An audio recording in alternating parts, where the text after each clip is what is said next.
Me dep on Epstein Island, chillin' on a Epstein Island. You email me a brief so silent, but the conversation seem no private. Me dep on Epstein Island, chillin' on a Epstein Island. As a young thing give me excitement. Me dep on Epstein keep the secret quiet. The royal boy is here, he be chillin' on the pier. The weather so smooth, so nice, with a light young rum and ice. Say step on the island, no fear, no judgment on the island, it's clear. When Maxwell bring a surprise, we receive the package in a small size. Me up on Epstein Island, chilling on a Epstein Island. You email me a brief so silent, but the conversation seem no private. Me up on Epstein Island, chilling on a Epstein Island. Cause a young thing give me excitement, hard to keep the secret quiet. Me see a man in a wheelchair appear, him with a short gal vibing right near. A statesman just come off him flight, with a young thing on him left and right. There's a man a stand up at the gates, him want come in, he can't wait. Him look very smart and wise, foundation boy so nice. Me up on Epstein Island, chilling on a Epstein Island. You email me a brief so silent, but the conversation seem no private. Me up on Epstein Island, chilling on a Epstein Island. Cause a young thing give me excitement, hard to keep the secret quiet. Mr. Musa call late at night, him want come over, want and invite. Him have no vibes, we no rate till. And Maxwell tell a idiot say the party's done. We laugh cause smart get one STD. Him living too young, wild and free. From one Russian gal, intercourse. His wife no happy, she want divorce. Next day come around, it's safari time. We a enjoy, we self-relax and wine. Jeffrey a drive we round in a the Jeep. Him a chill guy, can't believe them call him a creep. Look how the monkey them a climb up and jump.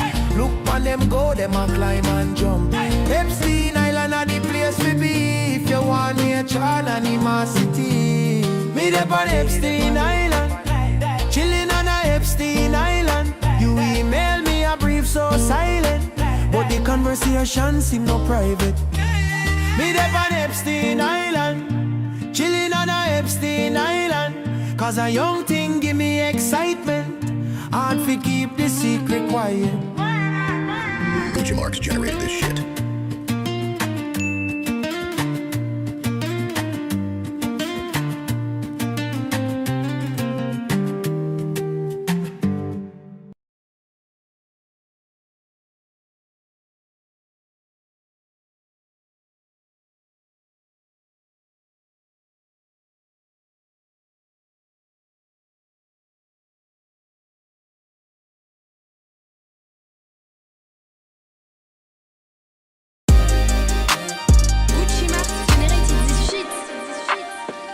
My big beautiful Bill, Bill, Bill. All the things that you can feel, feel, feel. You made me feel so alive, with that incredible size. My big beautiful Bill, Bill, Bill, Bill. Do you still wanna Netflix and chill, chill, chill, chill? We can watch Brokeback Mountain, that movie ended in a big ass fountain. My big beautiful Bill, Bill. Riding up and down that hill, hill, hill. And Hillary don't have to know about us. This some presidential, confidential ass love. My baby, beautiful Bill, Bill. This that love that can't be killed, killed, killed.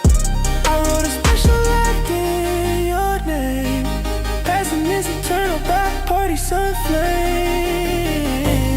And I know you're a Democrat, I'm Republican, don't give a fuck about that. We were loving like Romeo and Juliet. West Side Story, baby, let's fake all that. We're together in these Epstein files. Presidential romance is still alive. Overlord this party, we were dancing. They say imports can't stop advancing. You didn't have sexual relations with that woman. I know I was with you in a White House booming. Secret Service knocking wild.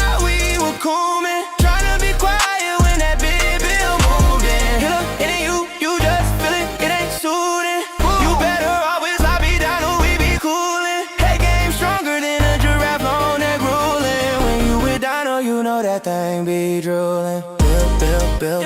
You got a license for that drill. Missing you, my Billy Willy, boo. My Billy boy, whoopty snoopty, woo. Billy, Willy, woo. Whoopty Billy, Snoopty, woo. Billy boy, I think I love you. Whoopty woo, Snoopty Billy, boo.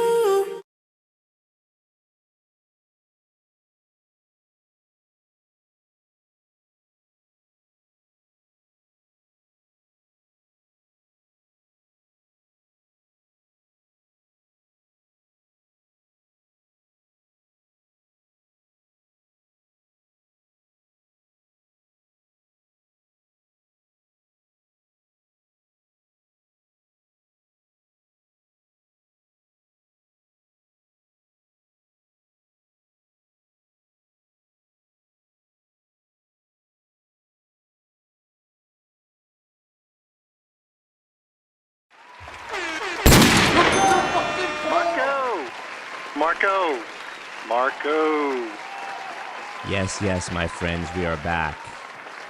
We are so back.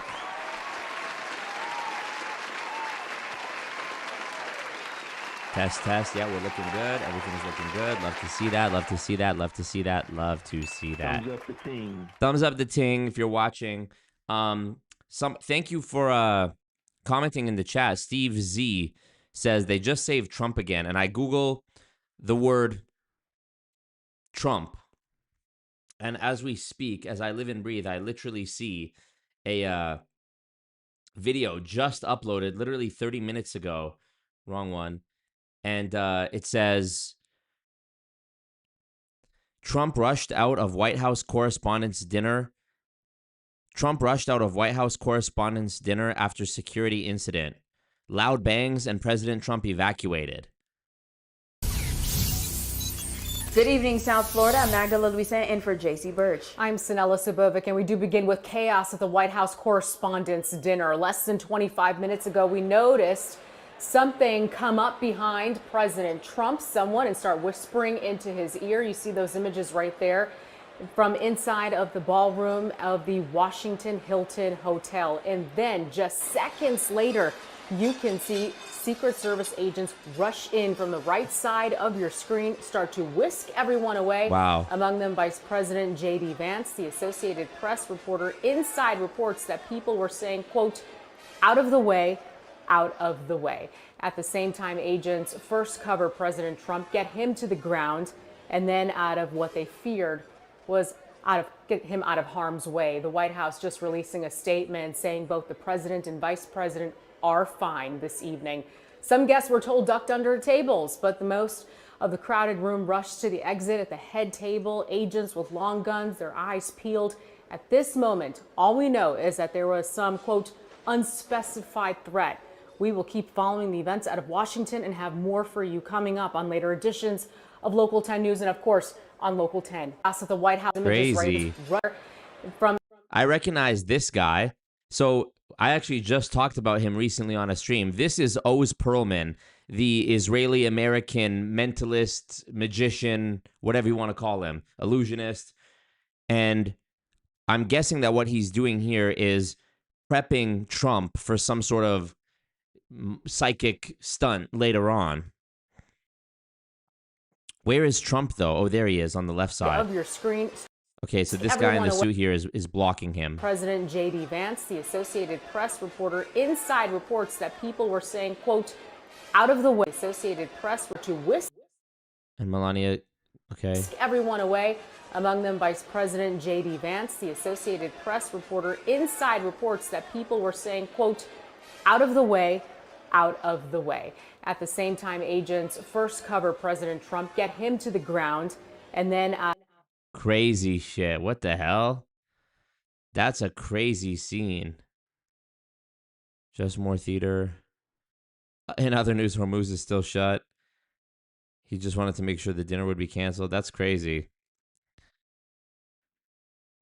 I want to see if there's like another angle or something. Good evening, South Florida. He wasn't even evacuated in that clip. Trump speaks to reporters after canceling.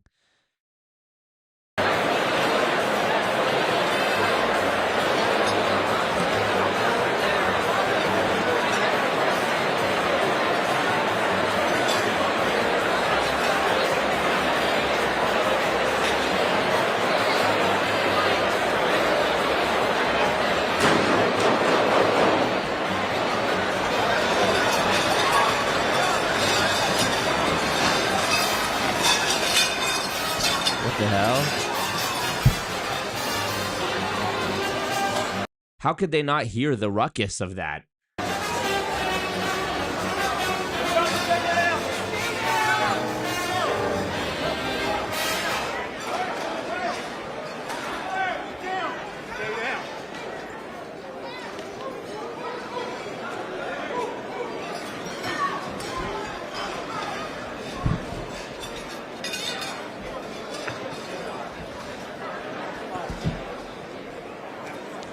By the way, Steve, in the chat, you wrote that Hasan played Always Marco PBD, no big deal. I mean, he did a reaction to one of my PBD videos 2 years ago. Are you talking about that one where I'm talking about PHP, his MLM, or is it a new thing that happened?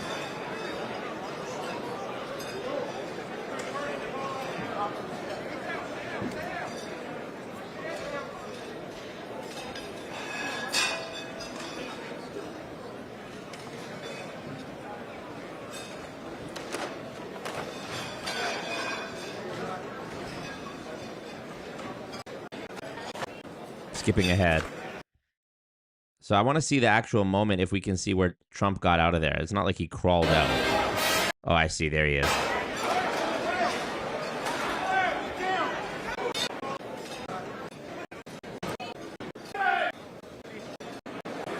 So what? That was just the end of it? They didn't like secure the room and then keep shit going? WTF? I mean, that's not really news, is it? That kind of sucked. Wild situation. Wild, but also yes, queen, give us nothing. I want to watch this video today. This is a video that I've been meaning to watch, and it's from a channel that I've been watching quite a lot recently, actually, called Vrillium. I want to shout out to Vrillium. This channel, man, I don't know where he came from or how, but he's only been posting for a few months, 4 months, already almost at 100K subscribers. And I honestly, listen, I don't know how he's doing it. Okay, well, I shouldn't say I don't know how he's doing it. The only way that I can figure that he's doing it is because he has the budget for editors to be able to put out this level and quality of content at such a rate. 8 days ago, 5 days ago, 3 days ago, 1 day ago. It's absolutely insane. All of them are killing. All of them are well-made, informative, well-researched, well-edited. It's just a staggering amount of high-quality content in a very short time. And I really am refreshed by his personality because he's smart, he's funny, he's based, he's reasonable. He reminds me a lot of myself. But him and I sort of, I feel like, are on the same wavelength when it comes to, recently I talked about how I feel like I'm politically homeless. I don't really identify with one political party or another. I think everybody's kind of crazy. I'm sort of like dejected from politics. I'm like cautiously skeptical of everyone and everything now. I think everything's trying to like finesse me or scam me or do some dystopian shit. So it's been very refreshing to watch William's channel because thus far, every video I've watched, I've not had the feeling or inclination of like, oh no, he said this thing that now ruined it for me. Like, it's been very refreshing. So I highly recommend this channel. You know, your boy puts on for other channels. But he has this video here, and it's called How Boomers Took Over America. I think originally it had a different title when I was looking at the vidIQ details. Let's see. There was an alternate title, I believe. Let's see if it tells us. Because I remember I saw it, and I added it to my watch later right away, and then I wasn't able to see. And then later it had a new thumbnail, I believe, or new title. But anyways, it's called How Boomers Took Over America. And I thought it was very fitting that we watched it because I was just having lunch with a friend today. And, friend born and raised in Edmonton, from where I'm from, close in age to me. And we were just talking about the sort of the political and economical state of the world, as Jaden Smith would say. And it got me. A lot of it was talking about, you know, our parents' generation, grandparents' generation, housing costs. You know, he was living abroad, I was living abroad, and now we're both back here. And we were talking about that at length. And so I thought, okay, on my stream tonight, while this is fresh, we're going to be discussing this on my stream. Let me see.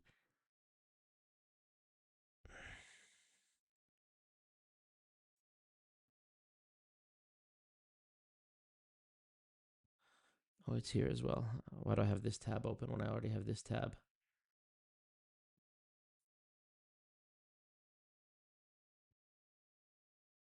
Let me get the headphones in so we can react to this properly.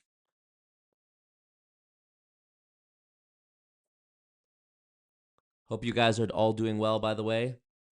Happy Saturday. I've been hard at work. I filmed a new Multi-Level Misery episode this morning. I filmed another one yesterday. And I've been working like a mad dog on my free workshop, my free content creation workshop, going over all the secret sauce. Oh, fuck, I'm lagging, for fuck's sake, motherfucker.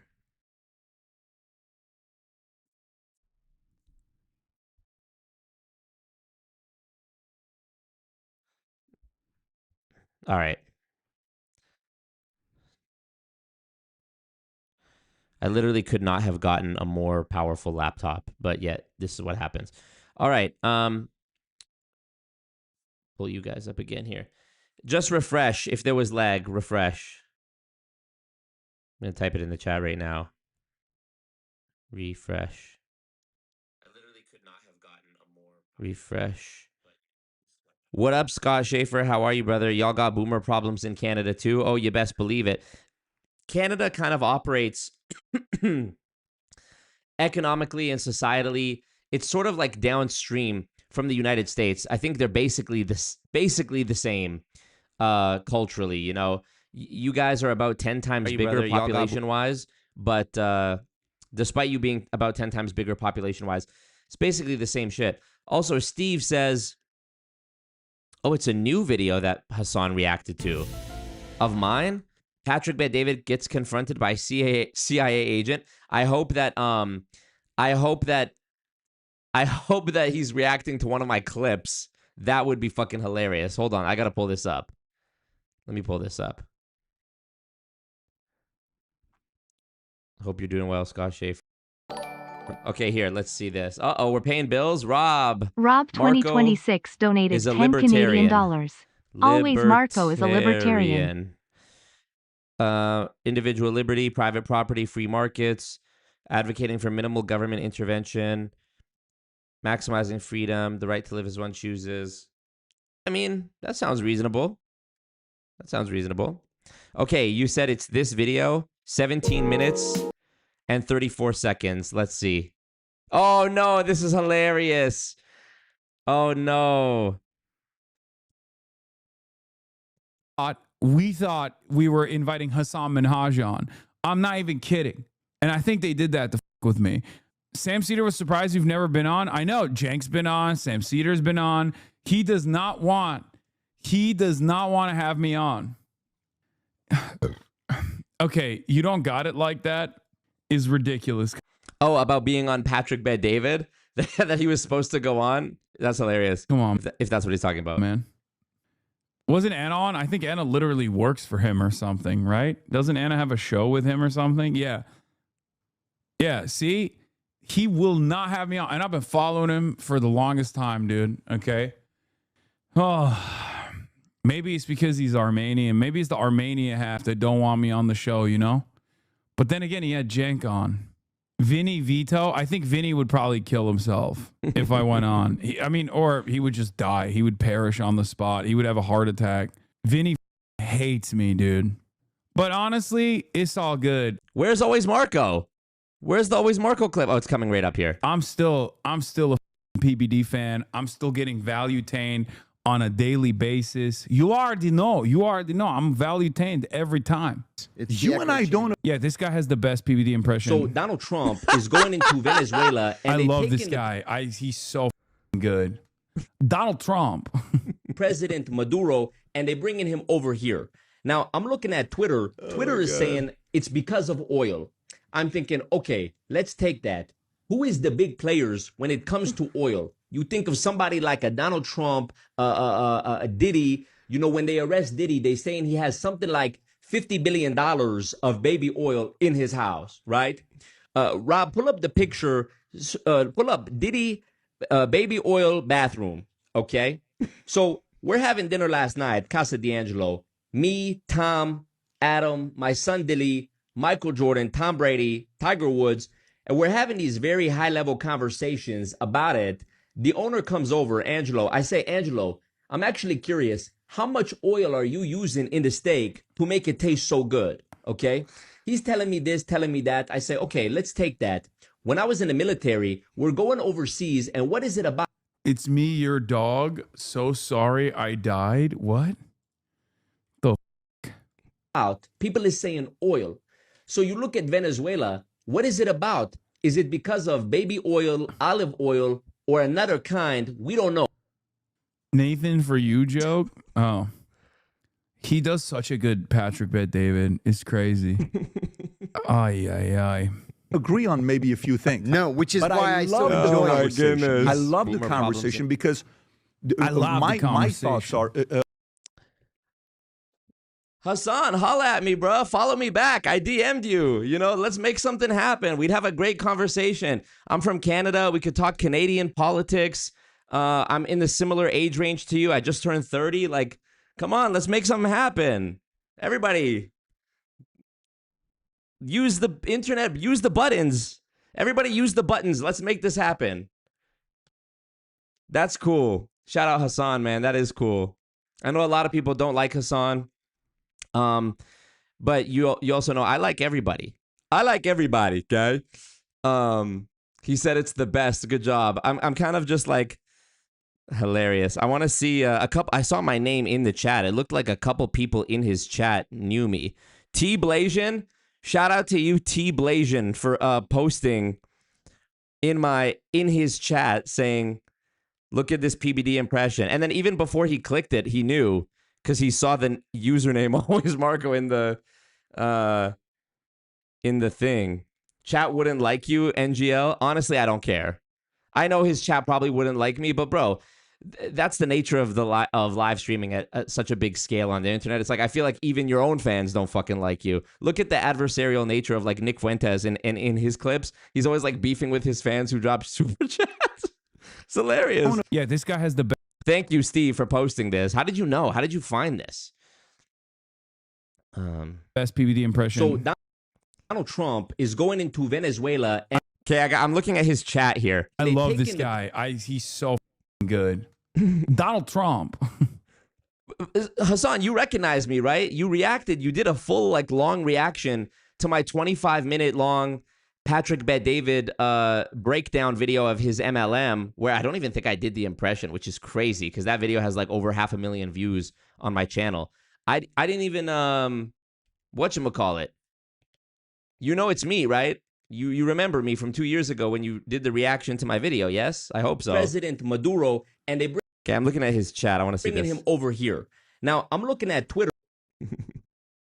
Twitter is saying it's because of oil. I'm thinking, okay, let's take that. Who is the big players when it comes to oil? You think of somebody like a Donald Trump, yeah, like some people in the chat, Papi LLXN. Diddy. You know, when they arrest Diddy, they saying he has something like $50 billion of baby oil in his house. And Scam Sham Unfaro says, okay, Marco. So some of these people know me, right? Pull up the picture. Pull up Diddy baby oil bathroom. You know what's so fucking stupid? You know what's so stupid about the internet? This is what's so stupid about the internet is I did this Patrick Bet David impression on Halloween. I did a live stream where it was like a mock PBD podcast episode where I just played the character for the full episode. And I'm just like riffing. Thank you, Walt Turner, renewing the membership. 11 months. What a legend. What a legend. and I'm just riffing off the top of my head for an hour or whatever. And that's the clip that gets like the most traction, the most eyeballs. It's like, meanwhile, my last deep dive MLM investigation video where I was literally in Bangkok, Thailand, getting these scammers on camera and like doing a full breakdown into their shit, got like 70,000 views on YouTube. Actually, I shouldn't be upset about that, because the clips did go crazy. The clips did go crazy from that video. But it was a huge undertaking. It took me forever to make that video, and thankfully the clips did go crazy. But yeah, it's just funny how the internet works sometimes. And this is something that I'm going to be talking about in my free workshop. It's not necessarily that your content is bad. It might just be that the medium wasn't right. Like, for example, you might have an amazing multi-million view clip within your 20-minute YouTube video or your 10-minute YouTube video or your hour-long podcast, but because you only posted the video on YouTube as a full-length thing, you never actually gave it the chance to be discovered. That's why you need clips. You're never going to blow up from a live stream. You're never going to blow up from a long-form podcast. Let's just keep it a stack and call it what it is. You need to clip it. The funnel that goes like this is short-form content. TikTok, Instagram, YouTube Shorts. Short-form content that is a small investment of a viewer's time and goodwill, 30 seconds, 20 seconds, 1 minute, whatever it is. Something that they can... Wall Turner, legend. The delayed notification. Something that people can just watch. And if they like it, great. Maybe they follow you. Maybe they get involved watching more content. If they don't, they can just scroll past. No harm, no foul. You scroll past 1,000 videos every day. It doesn't matter. Then a 10-minute video. It's a bigger ask to make someone watch a 10-minute YouTube video. Never mind a 20-minute video or a 30-minute or a 1 hour or a 3-hour Bumbleclot live stream, which is why you guys are the GOATs who watch the live streams. So yeah, that's why you need the clips, man. Even that live stream does still get views. Don't get me wrong, but let's see here. When was see, it only has 6,000 views. The full hour and a half live, the full stream only has 6,400 views. And then I did another one more recently, didn't I? Where this one 2 months ago, this one has 12,000 views. So it got double the views. That's pretty good. This is the one where I had Reborn on, and he was doing Netanyahu while I was doing going around. He was doing Netanyahu while I was doing Patrick. And all we would have to do, Rob, pull up the calculation. ChatGPT. Do you know horse on YouTube? I don't think so. Oh yes, I do. Is it this? No, this is horses. Horse. No, I don't think I do. How do I sort by channels here? I don't know. Is it this? Horses? I don't know. I'm looking at Twitter. That's so funny. So sorry. Oil, olive oil. Ay. Agree on maybe Patrick Bet He sounds like Count Dracula. What is that accent? David. It's crazy. Ay. agree on maybe a few things. No, which is but why I so enjoy the conversation. Yes, I love the too. conversation because I love my the conversation. thoughts are, Alicia, just bring it to me. It's totally fine. My thoughts are, it's like, man, I don't know. He's a CIA guy. He must know more than I do. Oh, he has some experience. So I want to know. But no, I'm wrong. And I learning. No, let's go to the other one because I want to. Hilarious. But why do you bring up that?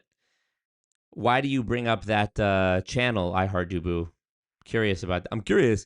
She says, "I said, hey Marco in chat, but it's not there." Are you talking about Hasan's chat, or obviously? Dislike Hasan if you got value out of BB, says Monsoon the Goon. Y'all got any more of them boomers? What do you mean? Dislike Hasan if you got value out of BB? I don't know what do you mean by that? Anti-Shizzle said the Trump thing sounded like 3 gunshots. We'll probably never know what happened. It's kind of weird that it was 3 consecutive sounds. Yeah, I agree. Gelito Vargas, hola, ¿cómo se dice? How are you? Glad to see you back. Trixie, what up? Rick Reviews, legendary OG. Rick Reviews is a mod, and I've never spoken to him. I don't even know who he is, but hey, he's grandfathered in. What up, Hopi Nay? All right, so here, we're going to watch this video by Vrillium, How Boomers Took Over America. Let's check it out, and thank you again, Steve, for telling me about that Hasan clip, because now I'm going to go clip that moment and post it on Instagram and try to get people to tag Hasan and see if he'll follow me back. Geriatocracy. I actually think, okay, first nitpick. I know we're 0.5 seconds into the video. I actually think the term is gerontocracy, like what Arthur Kwan Lee said in my interview with him, because I tried to search geriatocracy,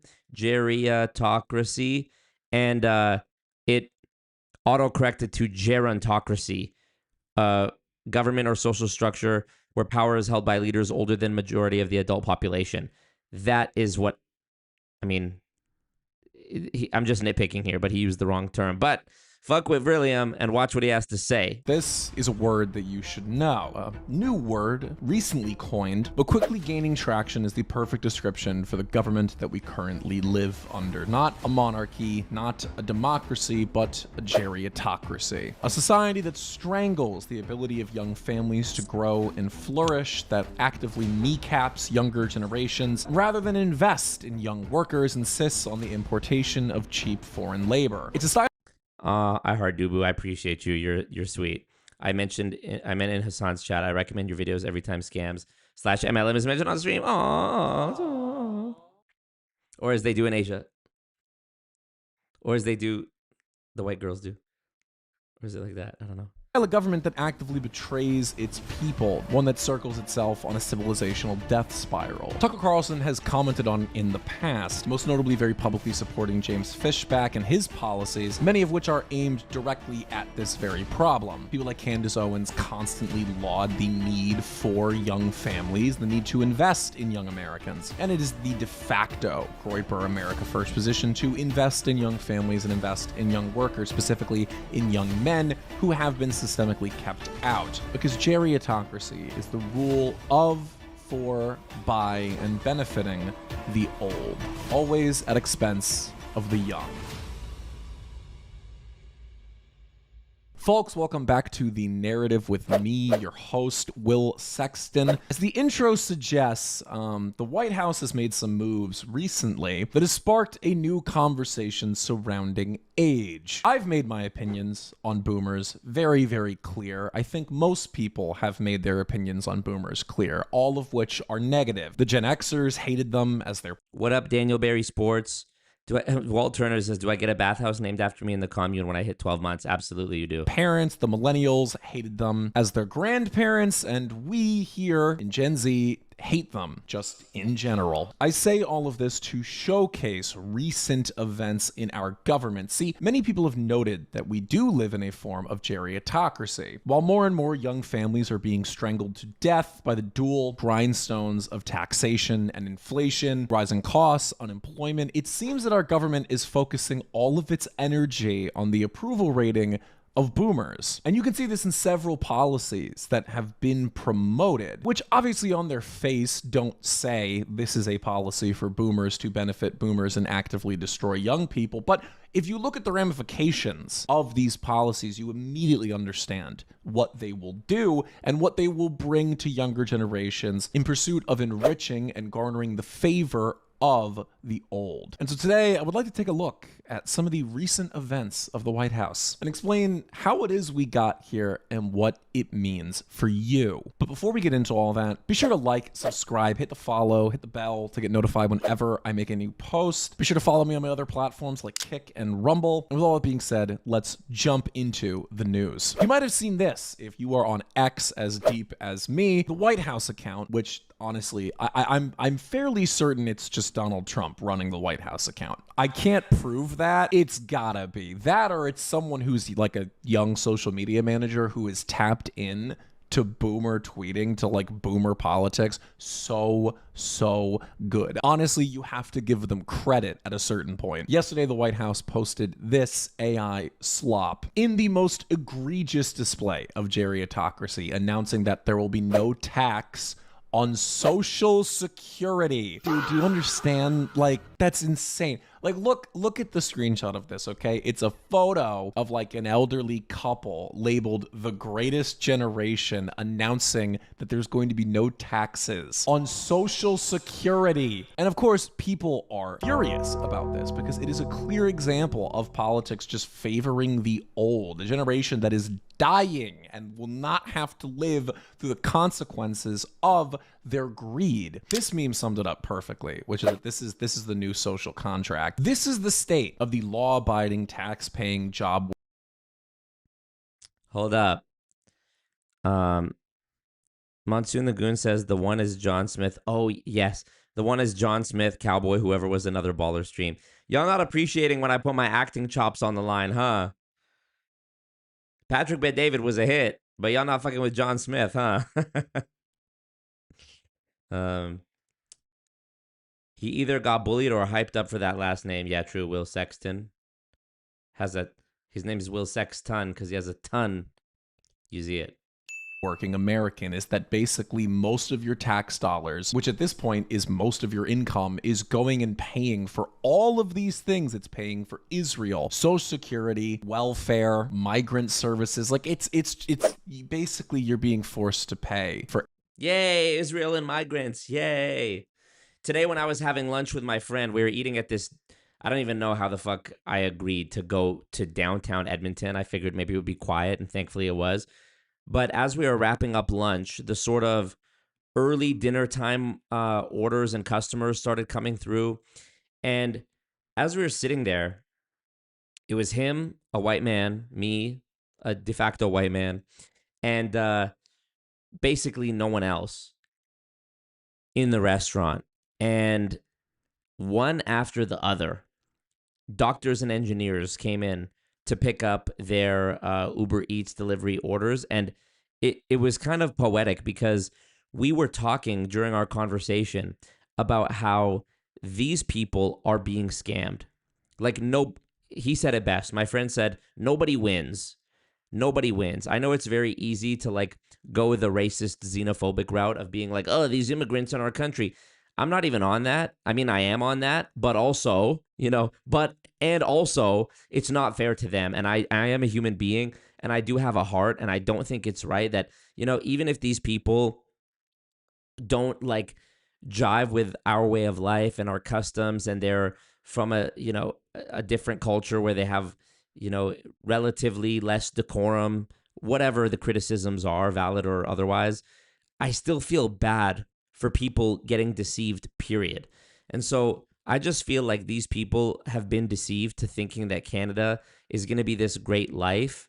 And they come here and realize that it's not that it's way more expensive than they thought, that there's not nearly as many options for social mobility as they thought, like, climbing the social ladder. There's not really an opportunity there's not many places you can live. There's not many jobs, For example, last week, I went for a walk with my niece in my t-shirt. It was sunny outside. It was warm. Today, it was snowing and gloomy, literally like heavy snow. I'm like tiptoeing around puddles to not get slush on my shoes. It's already, my nieces had spring break from school like 3 weeks ago. It's almost May. That also can't be fun, Imagine you come from Africa where the weather's nice most of the time, where it's at least warm. You come here, you'd be like, what the fuck is this? What is the meaning of this? I have to collect my Uber. I have to collect the Uber. And the drivers, the Uber delivery guys, they all looked miserable. I don't know what it is. I felt bad. They all looked miserable. They weren't happy. I just feel bad, man. Nobody wins out of this.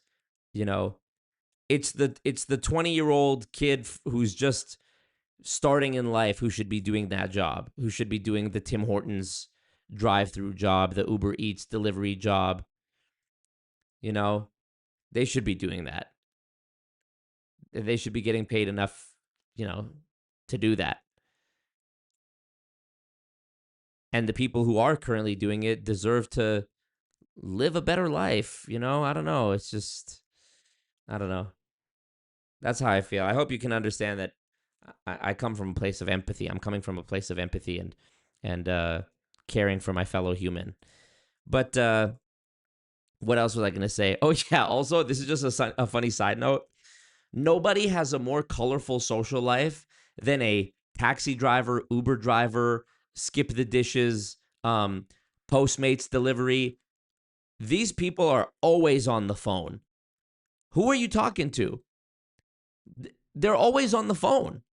And it's like, I know you can't be talking to your family back home because the time difference isn't even, you know? So I don't know. They always have the most colorful social life.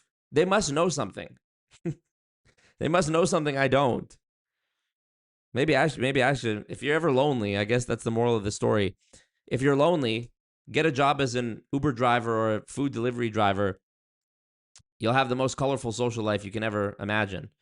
That's the cure to loneliness and depression, you know? Who knew the cure to loneliness? Who knew the cure to loneliness and depression was just becoming an Uber driver, taxi driver, or food delivery driver? Your phone will start blowing up based on my own subjective research. Selling timeshares and shit. Other drivers? Yeah, probably yeah, true. It's probably their other drivers. Everything that is destroying you. And this has become the de facto norm of our society. This has become the state of politics. I'd love to show you this great clip right here. I just want to say congratulations to all you guys as well for being here, being fans and supporters of Always Marco before he really hit the big time. Let's just give it up to y'all. You were here for the lawsuits. You were here for the who knows what else. And yeah, before we really get crazy, don't be coming to me with offers, romantic or otherwise. Once I'm on, you name it, all the big shows, Arsenio Hall, the Kate Hudson show, not Kate Hudson, who's the one? Drew Barrymore, Ellen. When I'm on all these big hit stations, Kurt Loder, Ricky Lake, Steve Wilkos. When I'm on all these giant shows, Maury Povich. When I'm on all these big platforms, don't come talking to me. Howard Stern, I'm joking. Everyone to take a look at their taxes from this past year and to calculate how much money you spent on the boomer class. Now I'll use my own numbers. In the year of 2025, I made $31,121.06. Now, I'm not rich by any sense of the word, but I do work and I do pay my fair share in taxes. And what did I pay? Well, $5,127.06 came out of my paycheck, with another $201 of federal taxes collected at the time of filing, for a total of $5,328.06. In percentage, that's 17.1%. That's a huge portion of my spending power as an individual, especially for how much money I earned. But I don't necessarily have a problem with taxes at their face, but I do have a problem with who and where they go to. Of that tax money, $1,929.52 went to Social Security, with another $451.27 going to Medicare, for a total of $2,380.79 going to programs that are pretty much exclusively used by the boomer class. Putting that into a percentage, 44.6% of my taxes went to the boomer class. 7.6% of everything I made in 2025 went to the boomer class. Look at this guy. He looks like he's around my age. Okay, I'm 26, few years younger than me. $31,000 is his income. $31,000? Are you kidding me? This is a young man who should be making enough right now, working whatever job he's working, to afford a family and a home. $31,000 is hardly enough to handle yourself. He's clearly living at home. I'm not trying to, I sound like I'm disparaging the guy. Like I sound like I'm making fun of him. I'm not. I'm just trying to point out a problem. Like, this is common. This is not a unique phenomenon. This is a very, very common thing right now. It is absolutely disgusting and appalling, and I understand if already you're upset, but it only gets worse. Like you saw, this is a normal young man. Like, this is someone who should be able to work and afford a family. A great example of a geriocratic policy is something like the recently announced no tax on boat loan interests. Lord help us. Do any of you know a Zoomer, a Gen Zer who owns a fucking boat? Fa is right.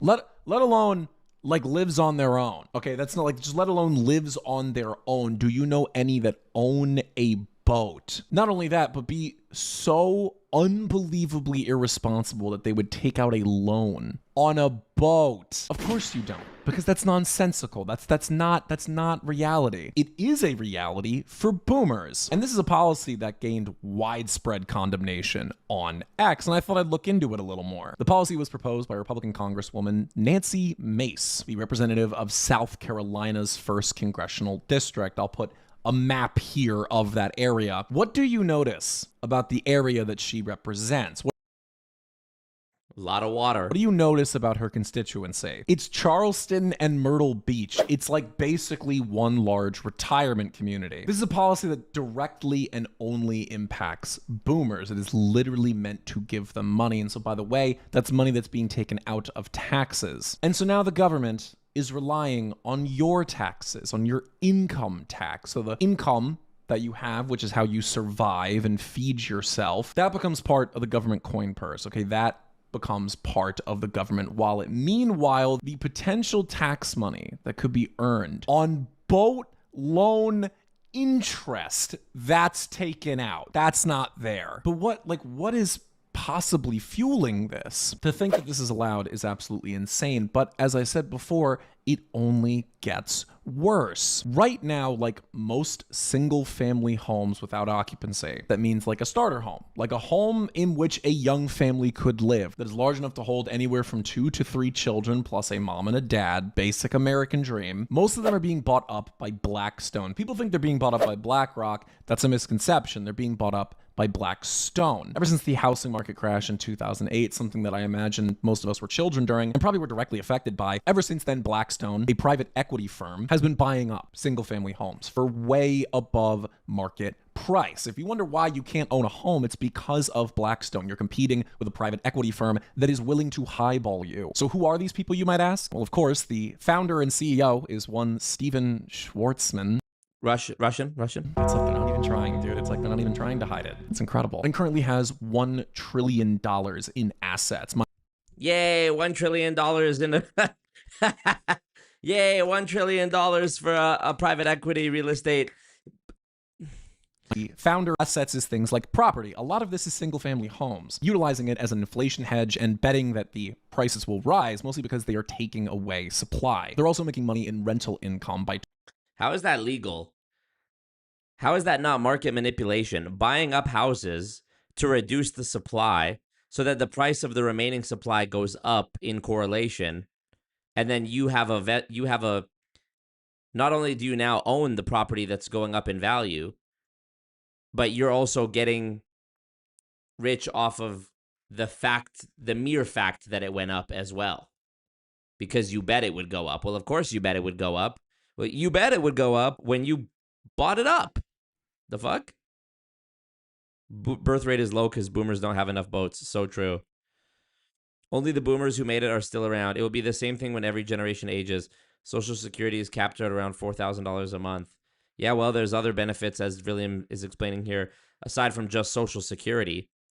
And also, $4,000 a month times however many boomers there are. That's massive, brother. Turning it over to the government for things like Section 8. And so this is where we're at. The single-family home, which is supposed to be the staple of the American identity, the American dream as we know it, has become nothing more than an asset to be traded. And we have to note something here, okay? It's one thing. We can blame the financier class. We can blame the Wall Street class, and we should.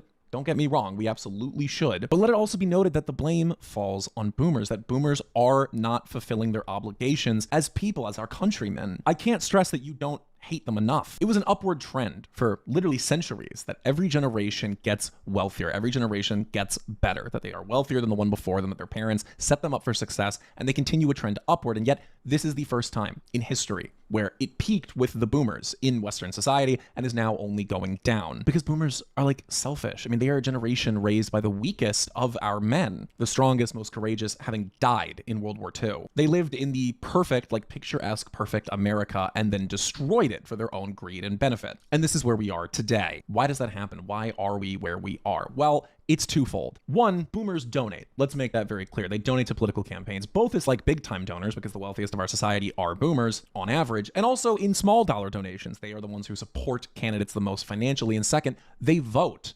Like a lot. They have the time to. They have the time to go and vote, and they can afford to do so. And so they effectively decide who the congressmen are, who the senators are. And it's been made very clear that the Republican Party is entirely orienting itself towards geriatocracy, because boomers are the only people that still support the Republican Party. Where does that place us as young people, as young America First people? Well, it's simple. We can't let them win. I need to make it very clear. You might have heard commentators speaking constantly about the need to like make sure the Republicans don't win. This is largely due to their support of Israel and a war in Iran, but I would take it a step further and say that no, they need to not win so we don't live in full geriatocracy and set ourselves for a future in which we have nothing and the wealthiest of the financier class have everything. We like explicitly need to vote for the Democrat Party. I'm sorry, we need to. And let me make it clear here. Maybe I can use this as a way to properly discuss my political platform. I currently like the Democrat Party more than I like the Republican Party. Okay, that's where we are, because the Republican Party has become the party of boomers, Zionists, internationalists, and this grand like financier class. That is all it has become, nothing more and nothing less. It's war with Iran, it's geriatocracy, and it's paving the way for a new aristocracy wherein an ethnic affinity lords over us. That is where we are. Who, William? Who? Who? You know, funny enough, my relatives, and I didn't even like comprehend this until I was much older, but my relatives are part of an ethno-religion. My relatives are part of an ethno-religion, which in some ways is even more exclusive and secretive than even the folks that everybody, conspiracy theories about, because nobody in my family, who even the ones who are the most proudly like part of this religion, know anything about it. Unlike the Bible, unlike the Quran, unlike the Torah or the Talmud, in this religion, you as a normal like member of it are not allowed to read the religious text. You have to be basically like the equivalent of a priest, as far as my understanding, in order to even read the text. And this religion, this ethno-religion, is even more limiting and exclusive because you also can't convert into it, which, William has a great video about the sort of hierarchical nature of the Jewish diaspora. There's Mizrahi Jews, there is Ashkenazi Jews, etc. There is just one type, one bloodline, if you will, of the ethno-religion that my family is part of. And it is called Druze. Not, listen to me, D-R-U-Z-E. Druze, not Druze. This is the religion. And I'll read it to you. The Druze are a close-knit, Arabic-speaking ethno-religious group of about 1 million people living primarily in Syria, Lebanon, and Israel, and Edmonton, presumably, based on how fucking many of them are here. Originating in the 11th century Middle East as an offshoot of Ismaili Shia Islam, the faith incorporates elements of Neoplatonism, Hinduism, like they believe in reincarnation, and other philosophies. They identify as Unitarians and maintain a secretive, non-proselytizing faith that prohibits conversion. The faith is monotheistic. They believe in reincarnation. They follow 7 core principles: truthfulness, mutual protection, submission to God's will. They do not follow traditional Islamic practices like fasting and Ramadan or pilgrimage. Now, the reason it's so confusing is because we don't go to church. Some of them do. They'll go to like a Christian church. They don't have like a Druze church the way you would go to synagogue or to the mosque or to church. We don't have like a ritual of praying 5 times a day or whatever. Literally, the only thing I know about it, the only thing that I know for sure that they believe is reincarnation and that you have to marry Druze. to such a degree that like even in a first world country, I'm sure I'm quite confident that like my grandparents' generation would probably not even admonish the idea of young Druze people today marrying their own like cousins.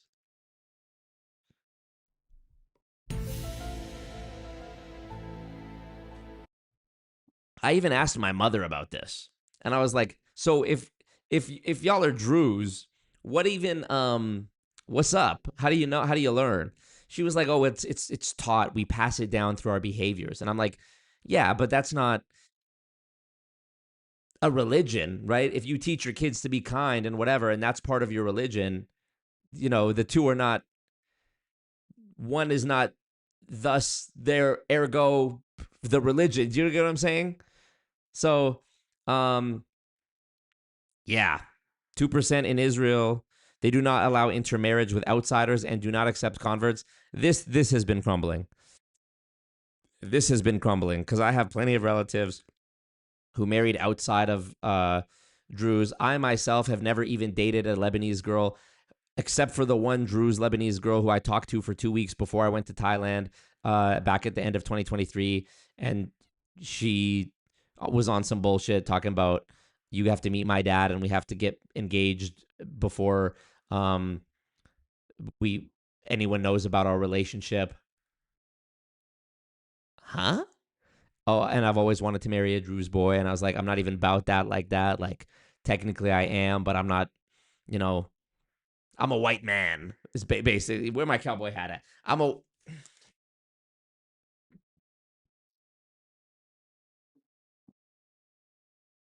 This is Alberta, sweetheart. Hey, this is Alberta, sweetheart. This is Canada. We speak English here. You know what I mean? Oil, beef, construction. That's what I'm about. Alberta, Canada. So, yeah. Aside from that, I never even was seeking out Lebanese gal. Although it's funny, and the reason I started talking about this is because a friend of mine was telling me about how there's this. So I knew that there was Druze events. Mind you, it's a small. It says here only 1 million people, about 1 million people globally. So I knew that there was Druze conventions that happen like every year. They'll have like a different state where Druze people from all over the world come together, families, you know, couples, singles, and they have teachings about the religion. But ultimately, you know, it's a networking event to try to continue the bloodline effectively. You know, I imagine that there's a lot of, oh, hey, you're a good family. Why don't you come have dinner with our family? And the underlying thing is like, your son is going to marry my daughter type shit. So, you know, my cousins, they're 3 girls. They all married Druze. They're Druze. They all married Druze. What are the odds that 3 women in Edmonton all happened to marry 3 also Druze Lebanese men also in Edmonton? Like, it's a concerted effort is my point, which isn't a bad thing. I'm not saying it's a bad thing because I'm sure you can find love if you're looking for it. And maybe that's my mistake. Maybe I need to do that. Maybe if I was actually like looking for a wife and trying to lock it down, maybe that, you know, but we'll see. Anyways, a friend of mine who's Druze, who I know through the family network, whatever, he's telling me about this Druze. It's not the official Druze convention. It's specifically like a niche Druze event purely for young singles. Basically a Miami spring break for Druze people. So my boy sends me the Instagram page for this event. It's like ages 21 to 36 or something like that. So I'm right in the middle. I'm 30. I just turned 30. And he's telling me like, yeah, you know, he's showing me the Instagram page. He's like, yeah, there's this thing next month. We could go, blah, blah, blah, blah. There might be some gal, this and that. So I'm like, okay, here's the first problem. I'm going to go there. I have a suspicion that the Lebanese girl that I talked to for 2 weeks at the end of 2023, even just the fact that I talked to one Lebanese girl who's Druze for 2 weeks prior to this, I never dated her. She was never my girlfriend. She never slept at my house. Nothing haram.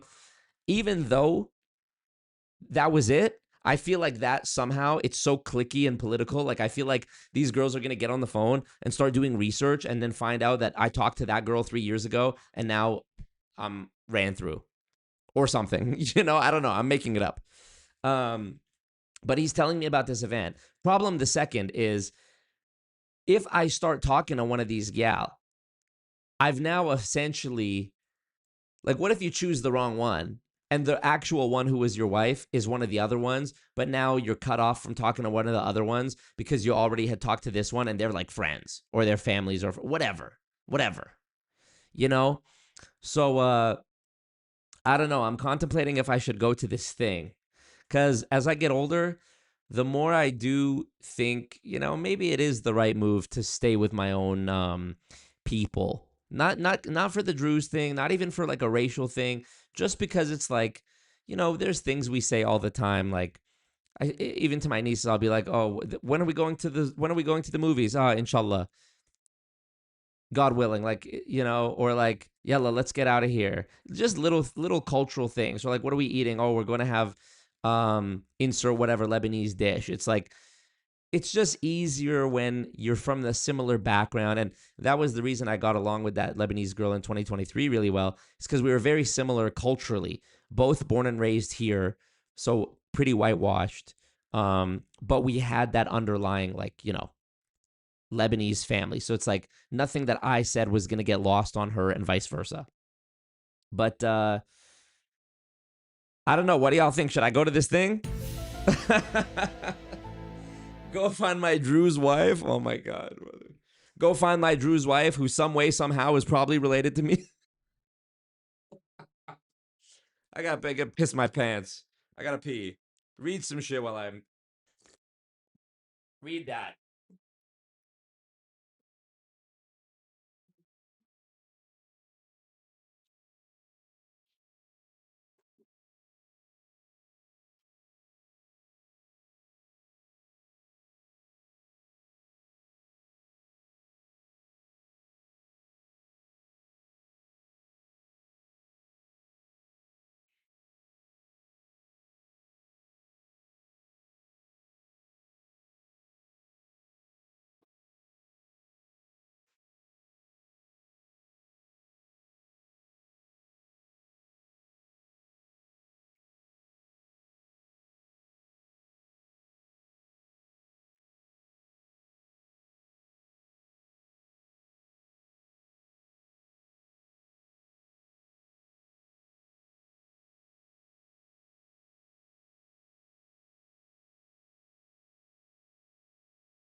All right, I'm back. Thumbs up the ting. Streamlabs link in the chat. Who's going to be the first? Oh, we did get a bag drop. $10. Let's fill up this dono goal. Quick little 10 bands. Light work. So my boy sends me the Instagram page for this Druze event that's happening, right? The Young Singles Druze event. It's like, bro, this shit looks lit. It's like we're going to Florida. We're having a yacht party. You pay for your ticket, and it's like a package you buy. Hotel room. We're all staying in the same hotel. You already know it's about to turn into a brothel in there. buy the package, you get the hotel room. It's a 3-day event. We go to a beach. We're having like a sports day on the beach. This is obviously a setup by the overlords to you know, have the guys take their shirt off and show who's the most physically, which obviously, you know, no problem there.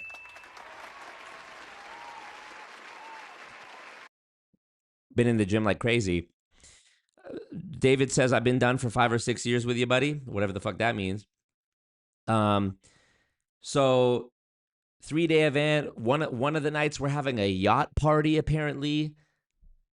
They're renting the organizers are renting a yacht using portions of everybody's contributions to put this yacht party on. But it's just a bunch of, it's basically, you know how in Israel they have Aliyah, you know, what is it called? Aliyah, Israel, ascent, the immigration of Jewish people to Israel, granted under the law of return. It represents a return to this is how Ethan and Ethan Klein and his wife met. Is she was serving in the IDF in Israel, and he went on his birthright trip home, which, by the way, the government, I shouldn't say the government, support from organizations like Jewish Agency for Israel and Nefesh. Basically, it's paid for. If you're a young Jewish person in the world, you can go make Aliyah and go to Israel, and it's the whole purpose is to like keep the bloodline going so that young Jews have more kids. So they're pitching this shit on the Facebook, like or on the Instagram page, like Aliyah, but for Druze, Lebanese Druze people. Here, Lebanese Druze. Look at our flag. It's like an LGBT, but straight. Where's the star? We have a logo. Druze logo. Yeah, it's this. So I saw this all over the place growing up. I saw this at relatives' houses. I didn't know what it meant. This is it, the Druze star. Notice it's a 5-point star. The Israeli one is a 6-point star. Oh, here they go, trying to make it look like something else. So this is the logo of the religion. What is it? You know, how can you subscribe to a religion that you're not even allowed to read? Druze Bible. Let's see it. The Hikmi. That's what it is. The Hikmi. The Druze do not use a single Bible, but follow their own sacred texts, primarily the Epistles of Wisdom, a 13th century collection of 111 epistles in 6 volumes. Made it up. While they revere, you know, y'all just, I think religion is silly. But anyways, my boy sends me the Instagram page. It's private. I hit the request to follow it so that I can check out the page. Very small page. Like, very small page. And they don't fucking accept my request. Brother, you have an event coming up. Anonymous. Goon tax, yes. Anonymous donated 13 Canadian dollars and 68 cents. Come on. Hey, Goon Marco, tax zany face. I'm saying no. The goons, man. The goons. Thanks, Marco. You gotta pay the goon tax. Appreciate you. What a legend.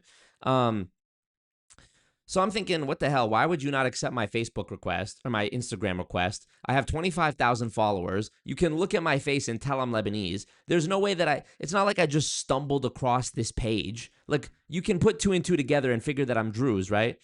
And then, not only that, but I know you've seen it because you're promoting it like it's coming up next month, this event. So I know you're keeping tabs on the page and whatever. So my boy who originally sent me the page like a week ago, he texts me. I was talking to him and I'm like, bro, they never accepted my follow request. He sends me a screenshot, bro, yesterday morning. He gets a message from the page because the page sees that me and him are like a mutual following because the page follows him, my friend, back. They don't follow me back. They didn't accept my request. Listen to this.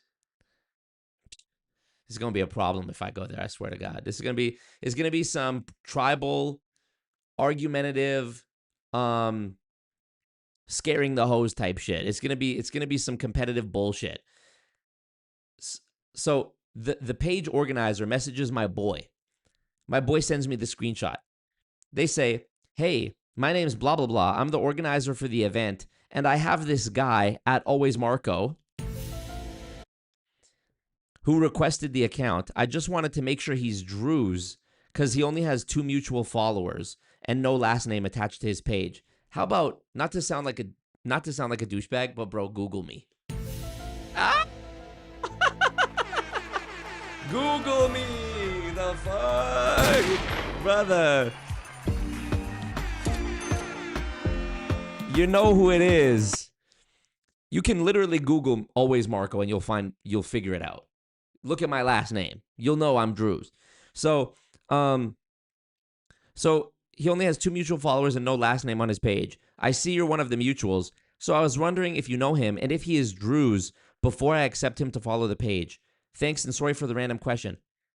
My friend sends me this and says he's trying to make sure you're not goy, laughing emoji. Literally. And so he told him, yes, he's Druze. And they finally accepted my request and followed me back. And then my boy said, moving like, you know who, for real. It's like, bro, damn, this is crazy. I literally got...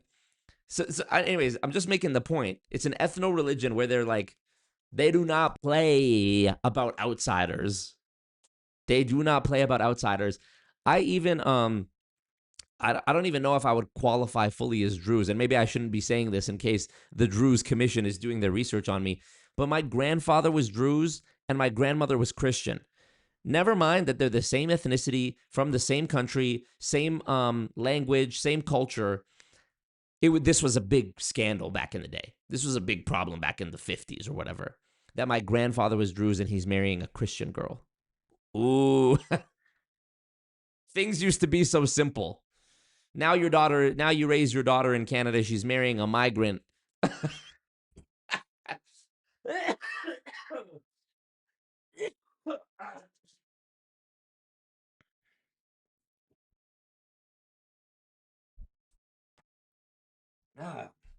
Dying. God is smiting me for talking about the doctors and engineers. But anywho, so this was a big scandal back in the day that my Druze grandfather married my Christian grandmother. I even have a cousin who, his mom is Christian, but his dad is Druze, similar situation, and his Druze grandparents don't fuck with his mom because she's Christian. Grow up. See how religion is literally so stupid. It's so stupid. I'm just say it. It's so silly. Oh, well, you're this other thing. I'm this thing. Brother, we're both Lebanese, brother. My daughter will not marry a clanker. Yeah. We're both, you know. Drew, appreciate you. I'm a Drew. Get me on that page. I'm so white. Respect. Yeah. Shout out to all the Drews. DREW. What up, Reborn in the chat as well. John says, Marco, chill on the bodybuilding shit and do wrestling or boxing. It'll save you one day, or just back out the Blicky. Blicky secured. And also, I was doing Muay Thai when I lived in Thailand, and I'm looking forward to doing that once I go back. Inshallah, I get back there soon. I Heart Dubu says, it's giving Jehovah. They're so boring. You don't get it. That's why you're not in the secret club. True. Democrats have such youngsters as Nancy Pelosi, Joe Biden, Chuck Schumer, and of course, Rosa DeLauro. Don't forget Mitch McConnell. Oh, I guess he's Republican. Who even knows? Hope everyone's bootstraps were tightened before getting the knowledge. Thank you, Monsoon Lagoon. Yeah, religions are basically just cults, says Hopine. I agree. Appreciate you, Drew. Never mind, Trump's fine. He's turning this attempt on his life into... What up, Prince Royal? What did you miss? Well, I'm trying to figure out if I should take this ethno-religion, except they're not paying for it for me. I'm wondering if I should take this ethno-religious pilgrimage to fucking Miami to go on a yacht and try to meet my Druze wife during a 3-day mingling event for young Druze people from across the world to meet and reproduce. It's like, do I even want to be... I'm curious. I'm morbidly curious. But do I genuinely want to go and then get my get myself stuck in a, politics thing, especially if they have relatives in Edmonton. And it's like, do I go? And the thing is, I would be down to go just to see. I don't give a fuck. But that's the thing is, I truly don't care. I feel like the other people going are going because they're really about that Druze life. Like my boy was showing me the IG of some of these gal that have gone in the past. I ain't gonna lie. Bad gal. I don't know if you're into Lebanese gal or what. I've never really been into it, but bad gal. Okay? So I'm thinking, okay, so I'm looking at it as, okay, there's bad gal, right? So I'm down to go and see Wagwan, and I would mog everybody. He's showing me the page. It's some bad gal, and then I'm looking at the dudes. I'm trying to suss out the competition. I'm good. We got this. We super got this if I go there. I'm just saying. We super got this. Matter of fact, we got this to such a degree. The Druze girl that I was talking to in 2023, you know what she told me? When she slid in my DM, she told me that back in 2021, she had tried to holla at me too. But I never saw it or I never replied because I had a girlfriend at the time. Probably the second one. Girls love to holler at a motherfucker when you have a girlfriend. They love you when you have a girlfriend or a wife. Phone be dry. Soon as you have a girlfriend, bring, bring, bring, bring. This, like the hand coming out of the grave, like in a cartoon. They love it. They love it. So, that was probably what happened. But that girl was plotting on me from time. Come to find out, her brother had actually been a follower of mine previously and like had DM'd me several times, like showing love. So I don't know if this was like a family coordinated thing. She said it wasn't. She said that her brother found my content all on his own and they had watched it. And then that, I guess she had a crush on me from that moment or whatever. She was a sweet girl. But also, I was 27. She was 27. She didn't even want to have kids. She's talking to me about how you have to meet my dad and get engaged to me. And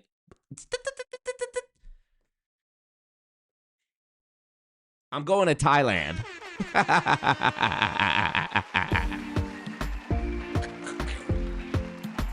Sawadee Krap. Anyways. I was in Thailand. Prince Royal says, to Miami, Lumphao. I mean, hey, who am I to judge? That kind of trip is actually interesting. I'd take that pilgrimage too. Shoot. But I'm equal parts scared. I'm scared for reason one, which is that I'm going to go there and not enjoy it at all and not vibe with anyone and then feel like I wasted my time and money. Two, I'm scared because what if I actually do go and meet my wife and now I'm out the game? Which if she's my wife, I won't really feel like I'm out the game. But I don't know, brother. I'm still young. I'm still a young pup out here.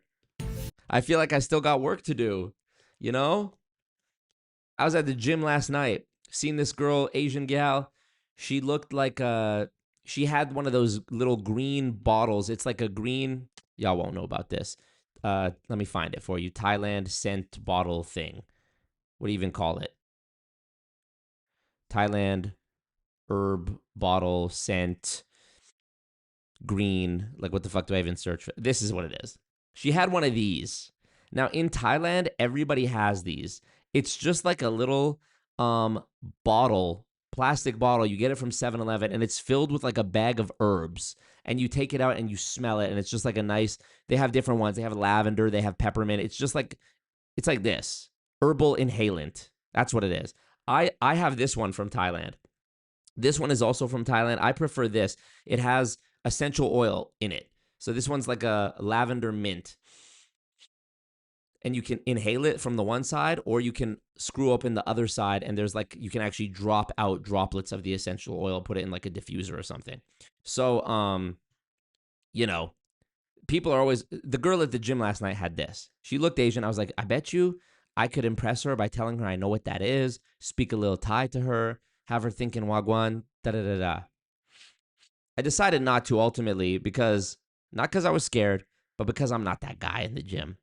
let me not ruin the gym experience for myself by talking to a girl and then finding out that she has a boyfriend, and now I'm on the shit list, and I go there the next time and the boyfriend is on the machine I want to use, or I'm on the machine he wants to use, and he's coming up like, oh, you were talking to my girlfriend. I'm good, brother. I'm good. That's you. So I didn't say nothing to her. But later on, later on in the evening, I was at the gym, and after that girl had already left, a different Asian gal pops up. I'm in the free weights area, sitting on the bench.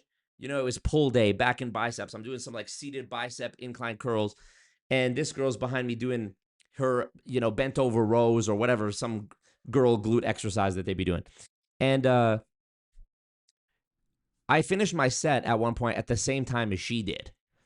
And she, making eye contact with me, gave me this look like, whew, like, whoa, that was a tough set I just did. I'm like, all right, I'll bite. So I say to her, I say, leg day? She's like, yeah. I was like, yeah, I feel you. I just had it on Wednesday. I'm still recovering. She's like, I did it on Wednesday too, but I try to do it twice a week. And I was like, yeah, that's a very that's a typical girl thing. Train just legs all the time. She was like laughing. She's like, no, I also train blah blah blah blah. Y'all like my storytelling of this? So, anyways, we're chatting, brother. I've been in these streets so long. I've been in the game so long. I can look at a girl, and with 93.6% accuracy, I know everything about her. I could tell by looking at this girl. She was a short, Asian thick gal with some tats. I could just tell by the way the makeup was, by her height, by the vibe, by her age. I could just tell everything about her. So I'm like, I don't know how we got to this point of the convo, but I was like, oh, you always work out at this time? She's like, no, I normally do it in the morning, but I was off early today. I'm usually working 12 hours. I said, are you a nurse? She's like, yeah. I said, how I know? So red flag number 1, nurse. If you know, you know. Then she's like, she's asking me how old I am. And I was like, I'm being cute. I'm like, how old do you think I am? She's like, I don't know, 26. I was like, nah, I'm older. She's like, 28. I'm like, nah. She's like, 30. I was like, yeah, I just turned 30. She's like, oh, well, you look young. I'm like, yeah, that's good. Then I said to her, for all I know, you could be 70 because she's Asian, right? She's like, yeah, true. I was like, yeah, Asian women, they don't age until they get to a certain point, and then they just shrink down. And she's like, yeah, true. And I was like, but I'm going to guess 24. She's like, yeah, that's correct. Oh, so my first guess was correct? Oh. Then she's talking to me about how, I don't even know how we got to this, brother. She's like, yeah, I'm Asian, but my stepdad is white, so I have a really white name, and I was pretty whitewashed and this and that. And I was like, I'm not going to say what her name was, but it was an extremely white name. And just from talking to her, I was like, man, I bet you anything, I could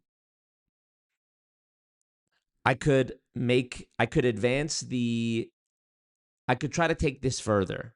What's your IG? What's your Instagram? What's your phone number? Whatever. And it would be a done deal. 24-year-old Filipina. She was Filipina, by the way.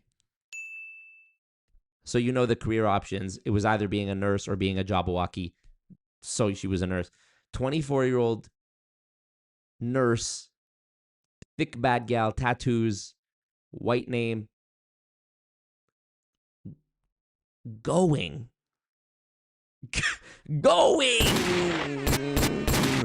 So, yeah, this is locker room talk. But you never want to be the person who's like overstaying their welcome. You never want to be chatting to a gal too long that she, you don't want to seem like that. So I says, before it gets stale, I say, well, it was nice talking to you. I got to get back to this set. Bumbaclat. She's like, oh, okay. I could see she was stunned. What? Every man I've ever spoken to in my life has never wanted to stop talking to me. What? What's wrong with me? Does he think I'm ugly? Is he gay? He doesn't want my number? Nothing? Brother, I just did the quick calculations in my mind. Times 6, carry the 2.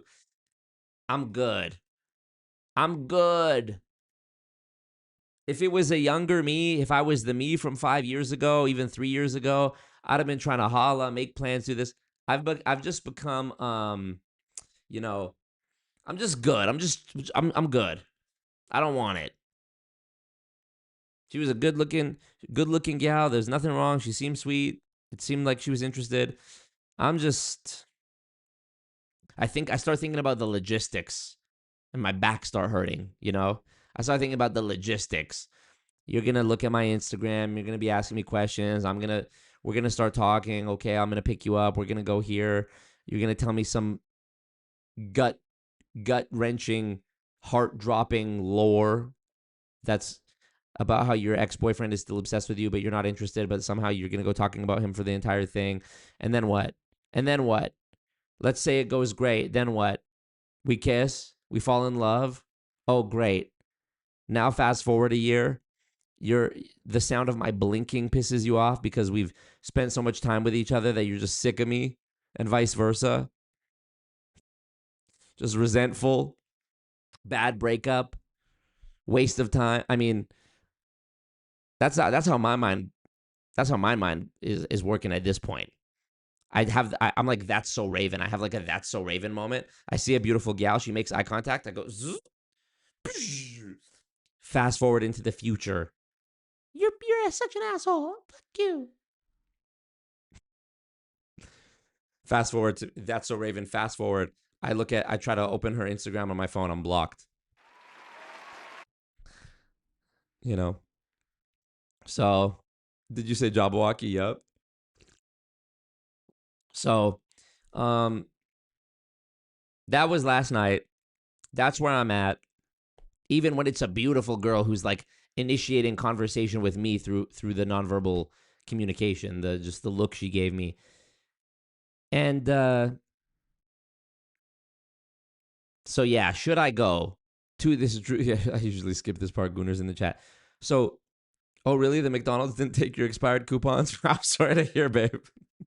Just stupid questions. You know, anytime I've been in a relationship, there's always that day that I have after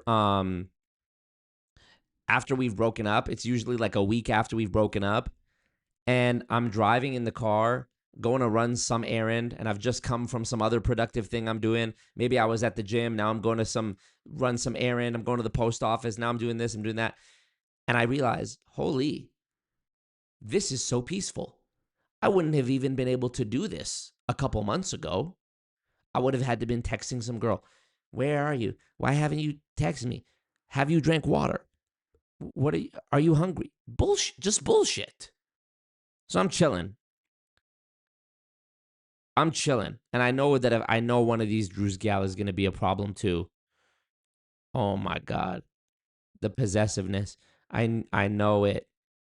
When I was talking to that Lebanese Druze girl in 2023, on our first meeting, we went for coffee. Our first meeting, she says, you know what my biggest red flag is?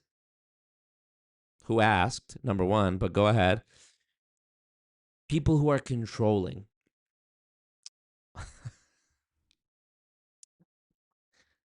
Oh, really? As soon as she said that, I was like, this bitch is controlling. The same girl who's telling me, I need to meet her dad and be engaged to her and rent an apartment for us to live in before anyone even knows about my existence in her family, is telling me she don't like controlling. People controlling. Projection to the max. Projection to the max. So, I don't know. Curiosity killed the cat. Maybe I should go. You know what? Let's do this. If you think I should go, Streamlabs link in the chat. Let's just fill up this dono goal. Quick 10,000. Spend 1,000 on the trip. Hotel, blah, blah, blah. Maybe it'll be a night. Maybe best case scenario, hey, maybe it's not even one of the women I go to meet. Maybe I go meet my future best friend or business partner, one of the guys. You know what I mean? You never know. What up, Beetlejuice, what's going on? Thick Nectar says you should honestly, and worst case, it's a Miami vacation. True. PBD and Adam will hook you up with the gal in Miami. So funny. To Miami, Limfao, I mean, hey, who am I to judge?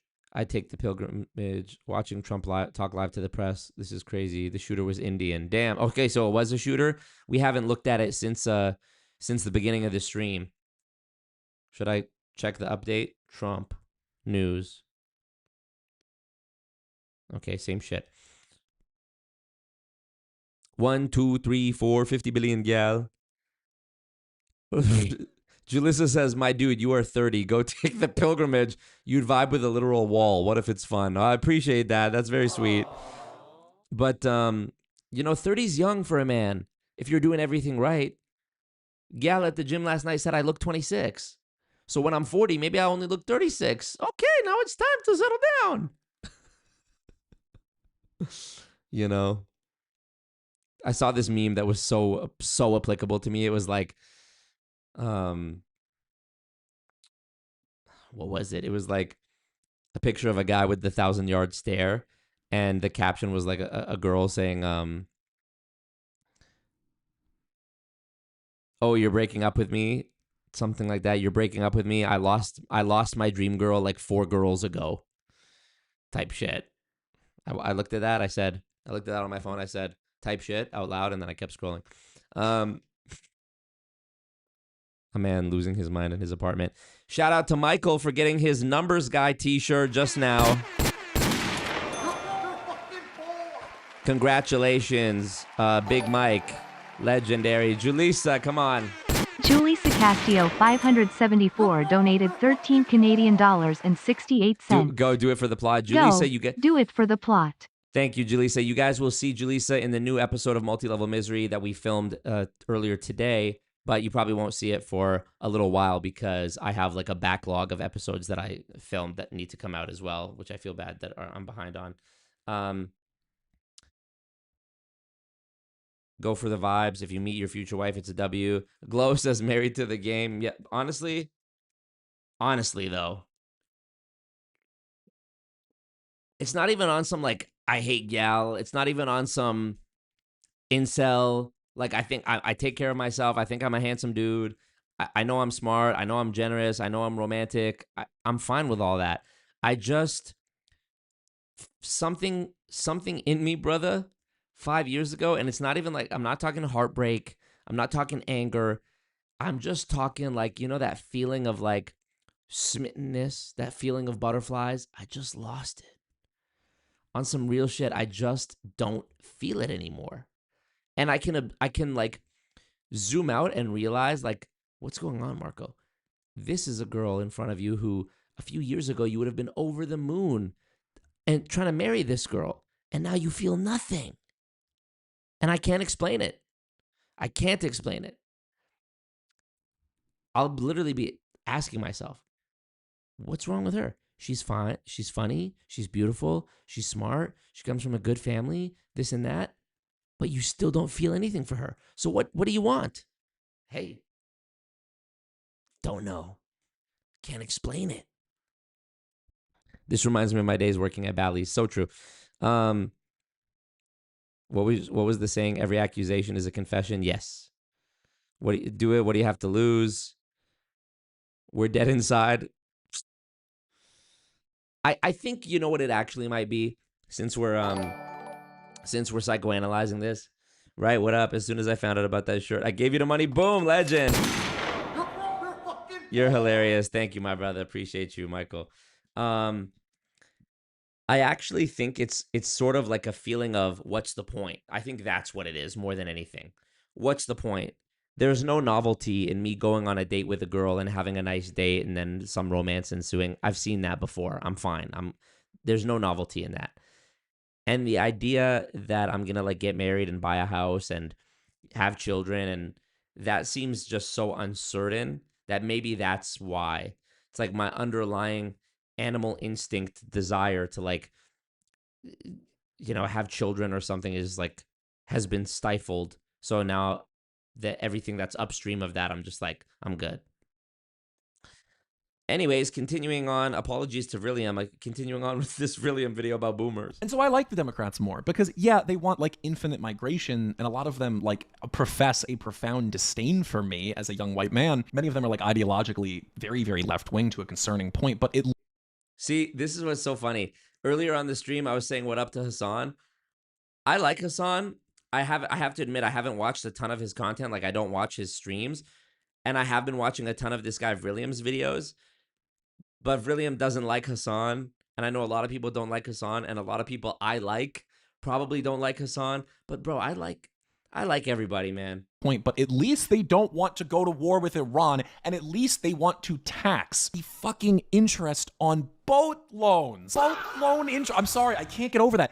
Boat loan interest? Are you fucking... Like, those are words that have never come out of a Zoomer's mouth. Boat loan interest. How unbelievably financially irresponsible do you have to be to not only be accruing fucking interest on a boat loan, but to get a loan for a boat? Like, the only reason you should get a fucking loan on a boat is if you are a commercial fisherman. Something that boomers are not. They're not even fishing because that would take too much work, and boomers hate to work because we live in boomer communism. Do you understand what's happening here? They are looting us. And so yes, I have much more of an affinity for the Democrats than I do the Republicans right now. And I've said it before, I care very deeply about the idea of coalition. I mean, we are soon entering the post-Trump age, and obviously the Republican Party has become what it is. Except now they've built a fortress around it. I mean, the Trump revolution, which we now know was largely astroturfed, that did break down some walls that they have built back up with pure fucking titanium. Okay, the reason we're allowed to talk about the things we're allowed to talk about, the reason I'm allowed to talk this way with you now when I wasn't before, is because they have padded themselves. The idea that we're going to get into the Republican Party and change things is not going to fucking happen. It's just not. We would literally have a better shot at siding with the Democrat Party. We would have a better shot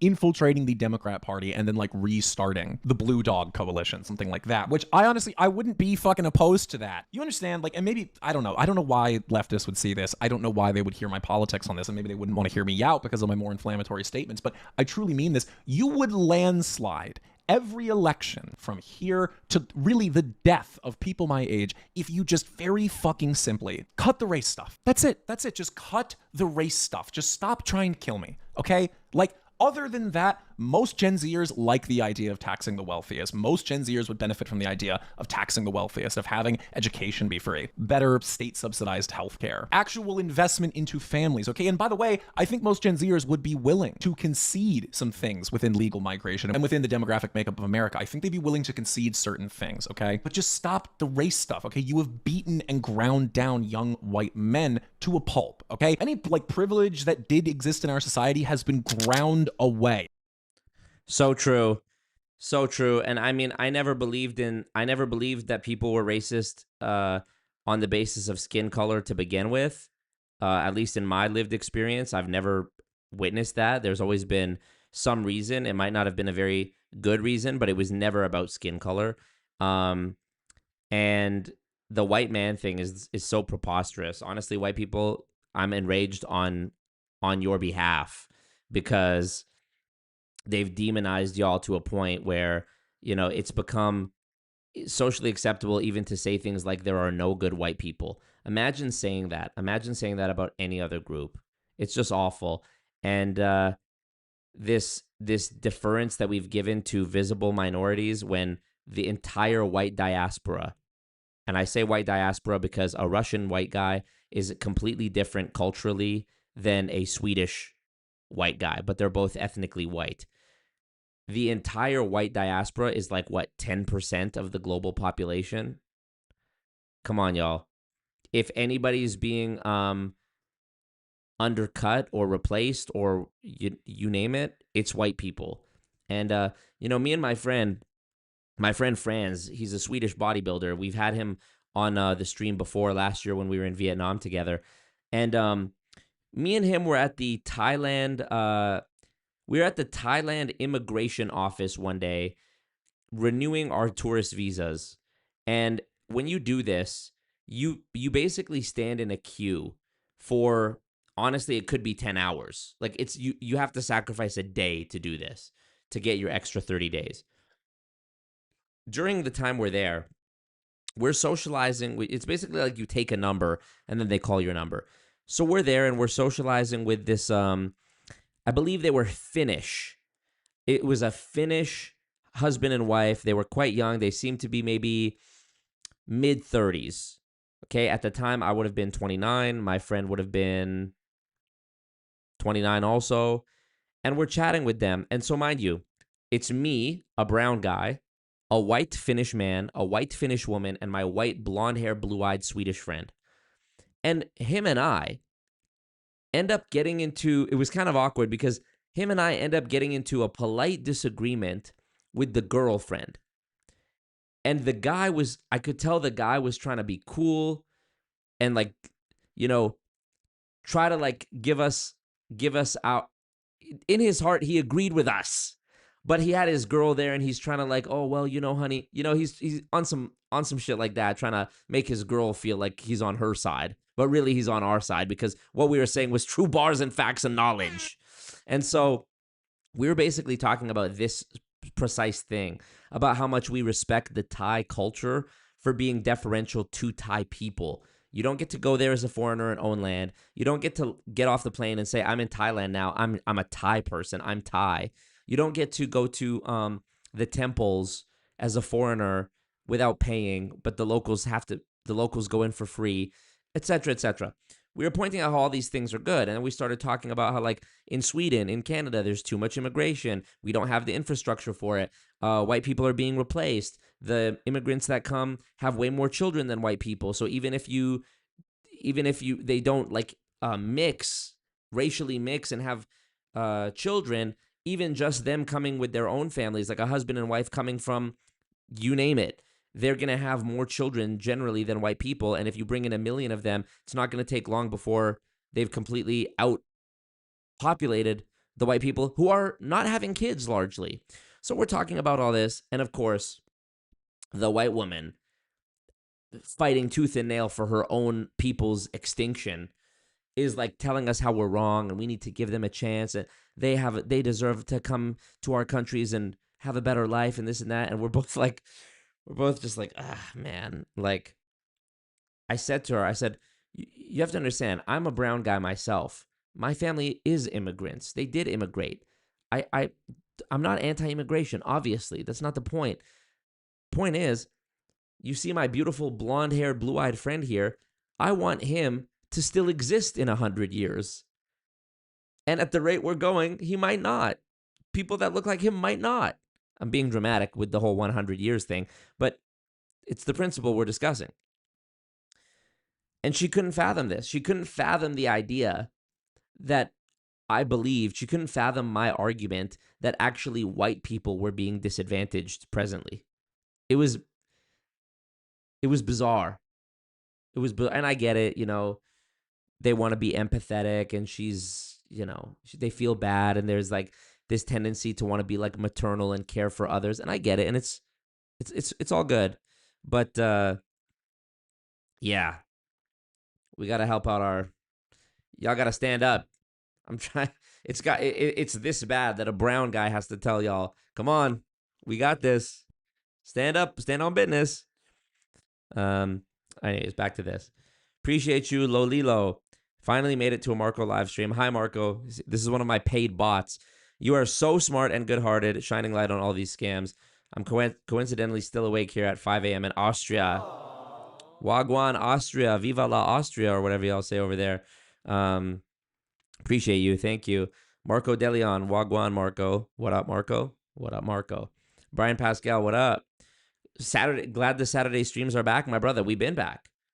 When was the last time I missed the Saturday stream? We've been back. Join the Discord if you want to get notified about when we go live, because even if YouTube doesn't give you the recommendation, I always post in the Discord. And thumbs up the ting while you're at it, of course. Thumbs up the ting. In what other country or culture is it considered okay or even celebrated where the native population gets replaced by another? Exactly, Prince Royal. It's only acceptable when it's done to white people, seemingly. And I think that's awful. You know, it's so funny, too, here in Canada, we do like the land acknowledgements for the First Nations, the native people's land that was stolen. And so, you know, before like a hockey game, they'll be like, we just want to acknowledge that we are on the stolen land of the blah, blah, blah tribe. And it's like, first of all, that's completely performative and nothing, because how can you acknowledge something being stolen as like trying to get brownie points for yourself, just give it back, right? If you stole it, then just give it back, right? My friend Brad has a comedy bit about this. He's a comedian where he's like, imagine going into a grocery store and being like, I'm stealing this chocolate bar. And everyone's like, wow, what a good guy. It's like, just don't steal maybe. And so on the one hand, they're apologizing for stealing the land. And then on the other hand, the solution seemingly is to continue the colonization, continue the importing of a foreign people who don't assimilate. Make it make sense. Make it make sense. Okay, it is like completely obvious that out of everyone in our society, young white men have it the worst. Like, I'm sorry, but it's true. Maybe you don't want to hear that. I get it. Okay, and that's like a foreign idea to you because of media agitprop. It's just a fucking fact. It's true. Very true. Shout out, William. White people, stand up. White power. You know, if you say black power, I've shown this on the stream before. If you look up the terms like black pride, black power, Asian pride, gay pride, all of them are positive. But if you search white pride, it's a neo-Nazi, evil thing. Come on, man. Okay. Do you not see them struggling? Like the video we just watched together. In a society in which that man is genuinely privileged, he wouldn't be making $31,000 a year as a hardworking, honest young man. Okay, this is not like a bum. This is not a hobo. A clean, proper young man. Like literally in your mind, when you think of like a proper, upstanding American man, you think of that guy, and he's making $31,000 a year. Just stop. Just stop it. Just fucking stop it, and all of us would like you. Just stop it. Stop the race stuff, okay? Just come on. Like, what are we doing? And by the way, you would achieve more of your aims if you stopped the race stuff, this whole open border so I can get votes bullshit. You could get votes instead by all of Gen Z if you just closed the border. And I'm not saying you need to start rounding up people in like based Garthan Twitter death squads, okay? Anybody reasonable in politics is not asking you to become like that. Be normal. That's all it takes. Just be fucking normal. Thank you. Like, no, importing most of the world for cheap foreign labor is not good. Import the third world, become the third world. For the American worker. Like, it's not good for the American worker of any race. Let me make that very clear. It's not good for Black Americans. It's not good for Hispanic Americans. It's not good for anybody. It is literally only good for the wealthiest of our society. So just stop it. Like, why do you hate me? There's no reason to hate me. And this is a problem that I have. Is so much of Gen Z young men the reason why they're entering into extremism, which, listen, I'm not... I Heart Dubu says, all talk, no action.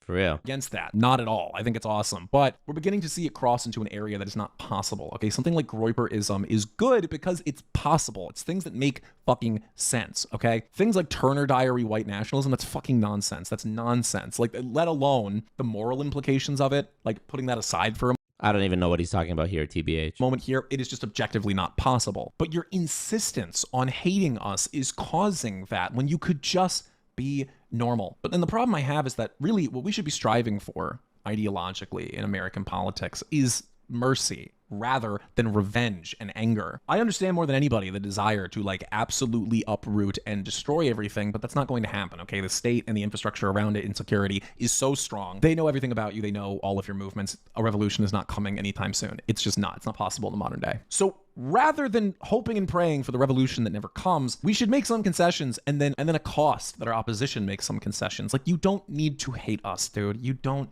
need to hate us. You don't. We don't pose a threat to you. I know the average young white man. I am the average young white man. I don't want to hate. I don't want to hold prejudice. I just want to live. And I'm even fine with certain things that like people on my side, I don't identify myself as on. Lolilo, I'm going to just tell you, Streamlabs link in the chat is the GOAT method. On a side, but people have identified me as such because of other opinions. People on my side don't like me because, yeah, I'm not an ethno-statist. I'm not fucking insane. Like, dude, just go to any major city. You fucking see it, okay? You see it. It's undeniable, okay? If it was 10 years ago, you could say to me, oh, that's bullshit, that's whatever, that's not true, etc., etc. We don't live in that world anymore, okay? It's 2026. I'm not even making this up. Today when I was driving downtown to go have lunch with my friend, all the people that I was seeing driving around me were like, I saw a Muslim woman with a hijab on who was like, her face was right up to the steering wheel. Like she had no idea what the fuck was going on behind that wheel of that car. There was like, I seen a bunch of Indian guys, a bunch of African guys. The first white guy that I actually saw, and I'm not making this up, was when I was at a red light downtown, and it was an older white guy, homeless, standing there next to like the the median, like on the median where the red light is, like doing the fent lean.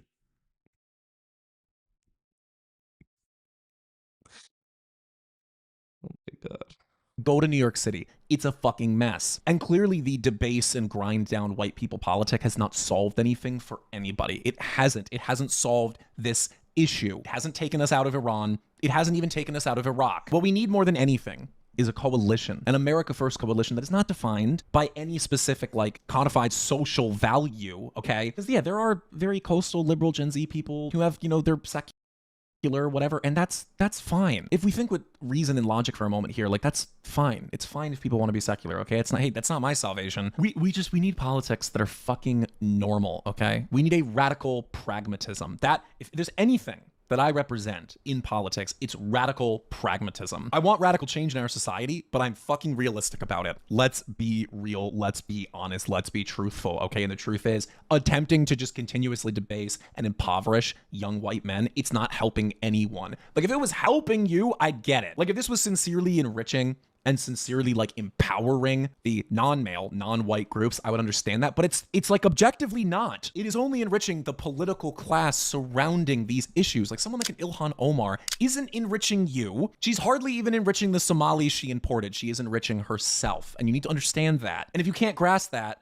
I can't help you, and you probably shouldn't be making decisions, but unfortunately, your vote is equal to mine. And so listen to somebody who fucking knows a thing or two. All of this is to say that the only solution to geriatocracy is the complete upheaval of its political power, and that power is found right now centralized in the Republican Party. The Democrat Party possesses a lot of distaste for young white men. That can change. We can fix that. That can be changed because people aren't making fucking money off of that. The voters aren't making money off that. We're not going to be able to change boomers when they're making money off of it. And they're not leaving this earth fast enough for us to just wait it out. So yeah, the Republican Party, it can't win in the midterms. It can't win. We can't reward this behavior. It's just a fucking fact. We can't reward this behavior. We would literally have a better time trying to deal with the Democrat Party. And by the way, I've said this before, that there is a growing contingent in the Democrat Party that is a lot more centrist than in years past. Someone like an Anna Kasparian, who we all know I love so dearly. She's not a radical leftist. Like, you can't look at her and say that's a radical leftist who, like, possesses race communist sentiment. She's not. Honestly, like, the average person is not. And they find the extremism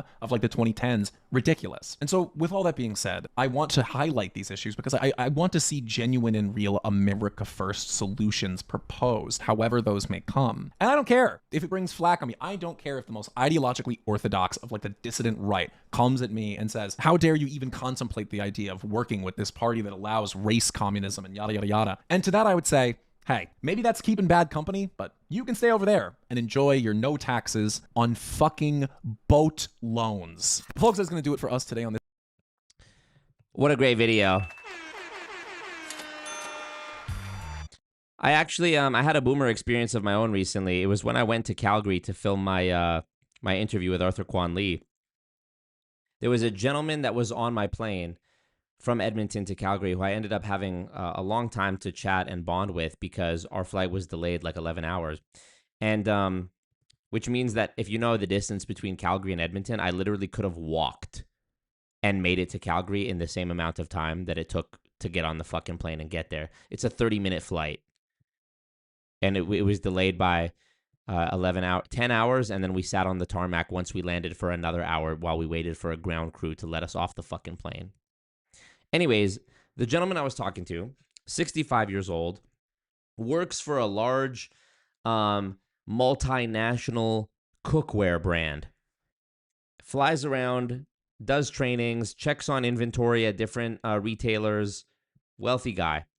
And we were talking about everything under the sun. And one of the things we were talking about was, like, he's 65, he's a boomer, I'm 30. And I was telling him, you know, he's telling me his story about how when he was younger, he lived in Japan for multiple years teaching skiing. He was like a world-class skier. And after he was sort of done competing, he became like a skiing coach, trainer, whatever, and he lived in Japan, and he spoke Japanese, and he had a great life, and he traveled, and he made money skiing, and then him and his wife got married, and his wife is like the hospitality manager at like some very prestigious hotel in Vancouver, and they have a house and land in North Vancouver, and they have 2 daughters who are like insulated, college-age daughters that are living in this bubble, and I'm like, oh my God, this sounds just like it's literally la la fantasy land. And I'm telling him, he was like, "Oh man, I could tell just from talking to you, you'd be good at selling this this cookware." And I was like, obviously I'm not interested in that, but he and I am talking, and I just said to him, what you're describing sounds so far fetched, and I've been able to have some great experiences as well. Don't get me wrong, from being a YouTuber, but even the future of that for me is uncertain, considering like my lawsuits are calamitous, destroying my life behind the scenes as we speak.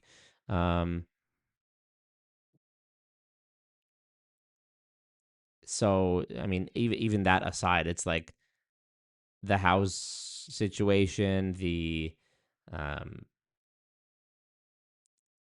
inflation situation, the immigration situation. It's like if you gifted me a house, today in Edmonton, I probably would keep it as of course I would keep it as some sort of you know, asset, but it would probably be an investment property. If anything, I would probably rent it out, because I'm sorry, I don't want to live in Edmonton where it snows 8 months of the year. We're in May basically, and it was heavily snowing today.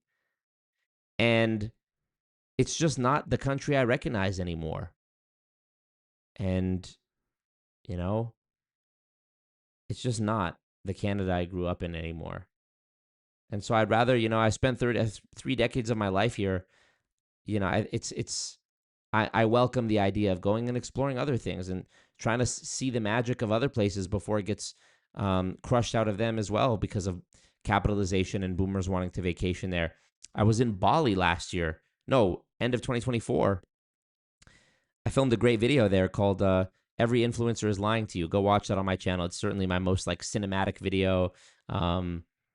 There's music and color grading and B-roll shots, and very nice video. It did really well as well. And,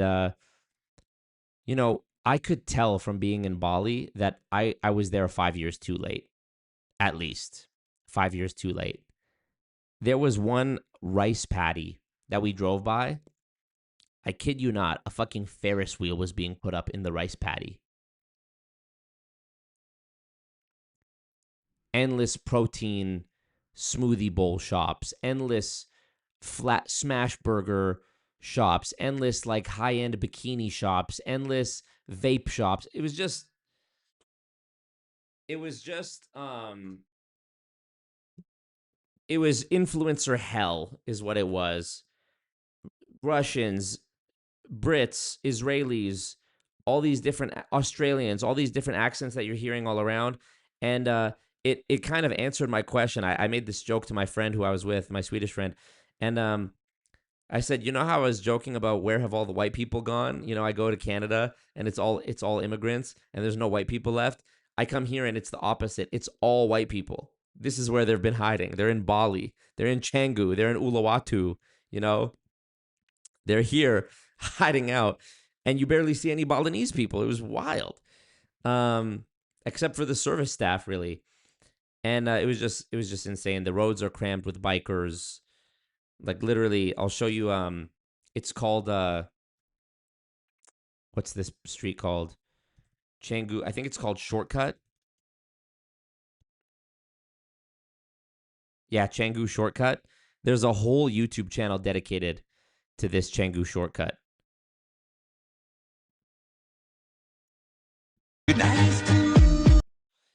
This is what it's like. Oh, Lolilo, appreciate you. Lolilo 212 donated 10 Canadian dollars. Just finished your video on Robert Fitzpatrick's video essay. I believe MLMs will become illegal thanks to your efforts. And his, too, of course. De Illuminati. Thank you so much, Lolilo. I really appreciate you. And I do hope so, The problem is very simple. When somebody comes out speaking out against MLMs and actually gets traction, they get sued into oblivion. And that's what's happening to me right now. And so I do believe that with enough support, we can defeat this monster. But I mean, just wait until I make a video telling you guys about what I've been going through the last 3 years, and your jaw will drop. It's just wild. But thank you, Lolilo. I appreciate you. If every subscriber I had dropped $10 right now, we'd be set. But it is what it is. Yeah, Shortcut lost all its meaning. Are y'all seeing this? Look at this. This is Shortcut Road in Bali. This says December 30th. I was there, I think, October of 2023. Here's the transition of it from 2013 to 2024. For some reason, I'm not able to get the audio on it. Okay, there's no point. So you can see, very nice, serene, quaint road. A little more paving is done, a little more billboards, a little bit more. Grass is kind of getting overgrown. Now some more cement-based construction.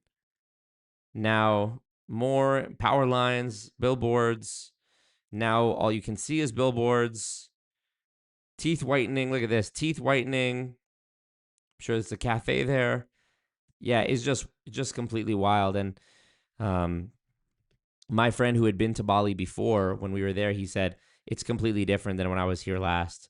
And I could just feel it that I was at least 5 years too late.